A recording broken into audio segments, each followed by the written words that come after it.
जी प्यारे विद्यार्थियों, प्यार भरी सत श्री अकाल। अज असी 10वीं जमात का पाठ नंबर 3 जो कि एक शब्द है तू मेरा पिता तू है मेरा माता करन जा रहे हाँ। ये शब्द साहिब श्री गुरु अर्जन देव जी की रचना है। पहला बच्चों आपां गुरु अर्जन देव जी बारे जानते हाँ कि श्री गुरु अर्जन देव जी सिखां दे 5वें गुरु सन।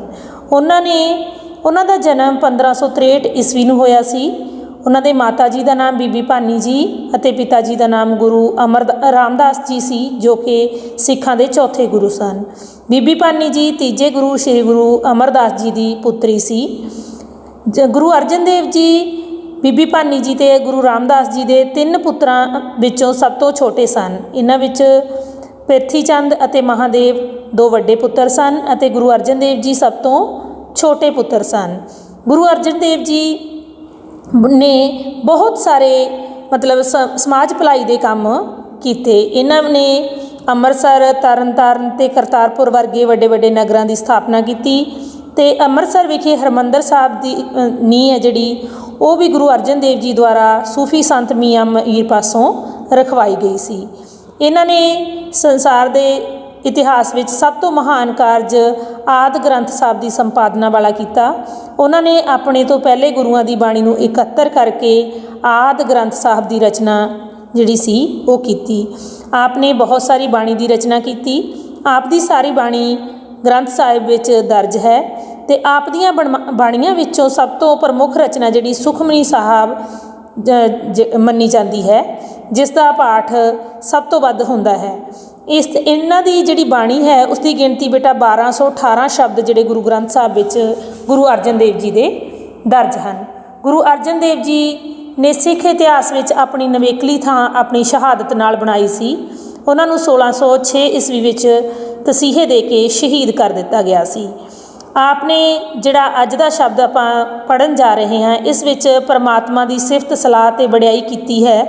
वो कह रहे हैं कि परमात्मा ही इस दुनिया नूं सिरजण वाला है, वो ही इस दुनिया विच सब दा करता धरता है। भाव परमात्मा तो बिना इस दुनियावी रिश्ते सारे जिहड़े हैं वो झूठे हैं, परमात्मा ही सब कुछ है। तो गुरु जी परमात्मा नूं अरजोई बेनती करते हैं कि हे परमात्मा तू ही मेरा सब कुछ हाँ।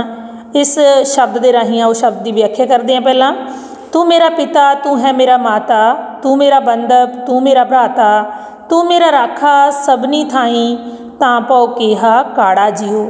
भाव गुरु जी की कह रहे हैं कि हे परमात्मा तू मेरा पिता है तो मेरी माँ भी तू ही है। तू ही मेरा रिश्तेदार है, बंधप भाव रिश्तेदार है तो तू ही मेरा भराता भाव भरा है। भाव मेरा माँ प्यो रिश्तेदार भैन भरा सब तू ही है।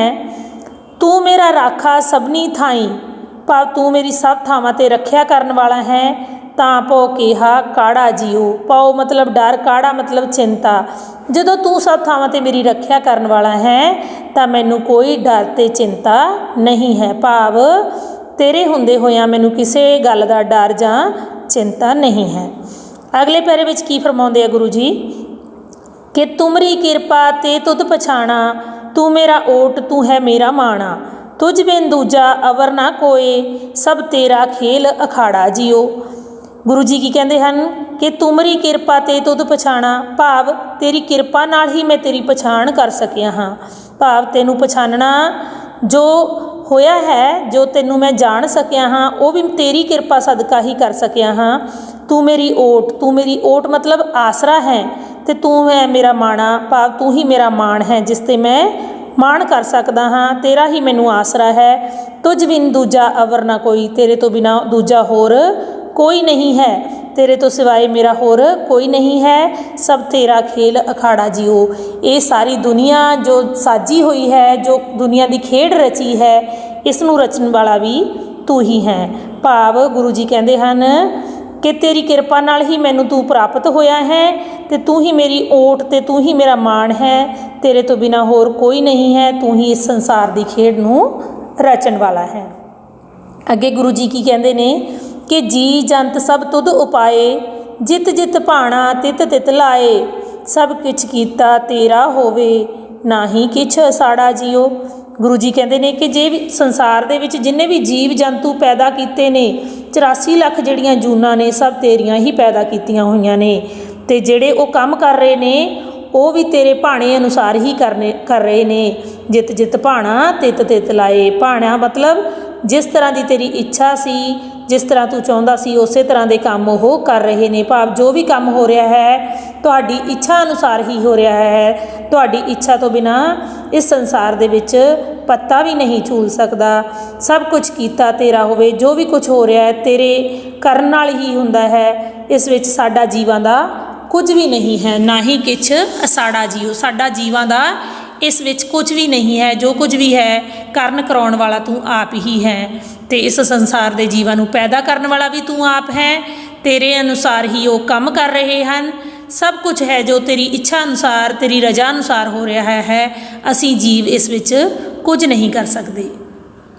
ਅੱਗੇ ਅੰਤਮ ਪੈਰੇ ਵਿੱਚ ਕੀ ਕਹਿੰਦੇ ਆ ਗੁਰੂ ਜੀ ਬੇਟਾ, ਨਾਮ ਧਿਆਏ ਮਹਾ ਸੁਖ ਪਾਇਆ, ਹਰ ਗੁਣ ਗਾਏ ਮੇਰਾ ਮਨ ਸ਼ੀਤ ਲਾਇਆ, ਗੁਰ ਪੂਰੇ ਵੱਜੀ ਵਧਾਈ, ਨਾਨਕ ਜਿੱਤਾ ਬਿਖਾੜਾ ਜੀਓ।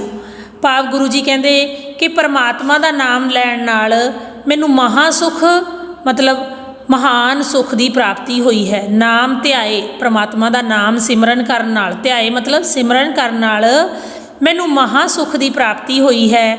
ਹਰ ਗੁਣ ਗਾਏ, ਹਰ ਮਤਲਬ ਉਸ ਪਰਮਾਤਮਾ ਦੇ ਗੁਣ ਗਾਉਣ ਨਾਲ, ਉਹਦੀ ਵਡਿਆਈ ਕਰਨ ਨਾਲ ਮੇਰਾ ਮਨ ਸ਼ੀਤਲਾਇਆ, ਮੇਰਾ ਮਨ ਸ਼ੀਤਲ ਹੋ ਗਿਆ ਹੈ, ਠੰਡਾ ਠਾਰ ਹੋ ਗਿਆ ਹੈ। ਗੁਰ ਪੂਰੇ ਵੱਜੀ ਵਧਾਈ, ਭਾਵ ਪੂਰੇ ਗੁਰੂ ਦੀ ਕਿਰਪਾ ਨਾਲ ਹੀ ਵਧਾਈ ਪ੍ਰਗਟ ਹੋਈ ਹੈ। ਮੈਨੂੰ ਇਸ ਸੰਸਾਰ ਦੇ ਵਿੱਚ ਕੀ ਹੈ ਖੁਸ਼ੀਆਂ ਪ੍ਰਾਪਤ ਹੋਈਆਂ ਹਨ। ਅਤੇ ਨਾਨਕ ਜਿੱਤਾ ਬਿਖਾੜਾ ਜੀਓ, ਅਤੇ ਭਾਵ ਕਿ ਇਸ ਸੰਸਾਰ ਦੀ ਜਿਹੜੀ ਮਨੁੱਖ ਨੇ ਖੇਡ ਹੈ ਉਸ ਨੂੰ ਜਿੱਤ ਲਿਆ ਹੈ। ਭਾਵ ਸੰਸਾਰਕ ਬੰਧਨਾਂ ਤੋਂ ਮੁਕਤ ਹੋ ਗਿਆ ਹੈ। ਇਸ ਪੈਰੇ ਵਿੱਚ ਗੁਰੂ ਜੀ ਕੀ ਕਹਿੰਦੇ ਹਨ ਕਿ ਪਰਮਾਤਮਾ ਦਾ ਨਾਮ ਲੈਣ ਨਾਲ ਮੈਨੂੰ ਮਹਾ ਸੁਖ ਪ੍ਰਾਪਤ ਹੋਇਆ ਹੈ, ਮਹਾਨ ਸੁਖ ਦੀ ਪ੍ਰਾਪਤੀ ਹੋਈ ਹੈ। ਉਹਦੇ ਗੁਣ ਗਾਉਣ ਨਾਲ ਹੀ ਮੇਰਾ ਮਨ ਠੰਡਾ ਠਾਰ ਹੋ ਗਿਆ ਹੈ।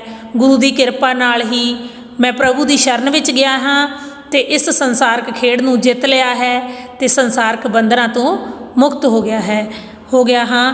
ਇਸ ਤਰ੍ਹਾਂ ਗੁਰੂ ਜੀ ਬੇਟਾ ਇਸ ਸ਼ਬਦ ਦੇ ਵਿੱਚ ਪਰਮਾਤਮਾ ਦੀ ਸਿਫਤ ਸਲਾਹ, ਉਹਨਾਂ ਦੀ ਵਡਿਆਈ ਕਰਦੇ ਹੋਏ ਕਹਿੰਦੇ ਹਨ ਕਿ ਪਰਮਾਤਮਾ ਹੀ ਮੇਰਾ ਮਾਤਾ ਪਿਤਾ ਹੈ, ਉਹੀ ਮੇਰਾ ਰਿਸ਼ਤੇਦਾਰ ਭੈਣ ਭਰਾ ਹੈ, ਉਸ ਤੋਂ ਬਿਨਾਂ ਹੋਰ ਕੋਈ ਨਹੀਂ। ਉਹੀ ਮੇਰੀ ਹਰ ਥਾਵੇਂ ਰੱਖਿਆ ਕਰਨ ਵਾਲਾ ਹੈ।